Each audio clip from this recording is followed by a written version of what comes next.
इस खातून की ज़िंदगी के हालात का जायज़ा लेने के बाद हुकूमत के आवास स्कीम के दावे खोखले नज़र आते हैं। इन्हें बेवगी के सदमे से दोचार होने के साथ सर्दी, गर्मी और बारिश के थपेड़ों को भी बर्दाश्त करना पड़ता है। सरकारी हुक्काम के वादों और दफातर का चक्कर लगाने के बावजूद इस बेवा की तरफ कोई तवज्जो नहीं है। हाँ, पर प्रधान के धोरे गई कई फेरी यूँ कह दिया तेरा तो घर नहीं आता।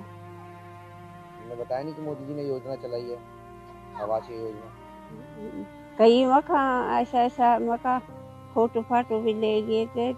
वो कह रहे तेरा तो मकान बुढ़िया बनता नहीं, यो भी मुश्किल से बनवाई न बनवाई जबरदस्ती नहीं यो भी ये सब मना कर दी। सरकार देती नहीं है मकान, कई बार कोशिश भी कर ली है, जांच भी करा ली है, प्रधान से भी कह लिया, कोई सुनता ही नहीं, क्या करें, मजबूर है। हमारे गांव में किसी को अब तो कोई मकान मिला ही नहीं है। इस महिला को नहीं मिल गया जो सबसे ज्यादा पात्र है, जो सबसे ज्यादा गरीब है, विधवा भी है, वृद्धा भी है, इसी नहीं मिला अब तक। कहीं नहीं रहते, आस पड़ोस में रहते हैं लोगों को, कभी किसी का कभी किसी का। जी, सामान रखा है इसमें खाने पकाने का, शौचालय में। ईटीवी भारत के लिए देवबंद से तस्लीम कुरैशी की रिपोर्ट।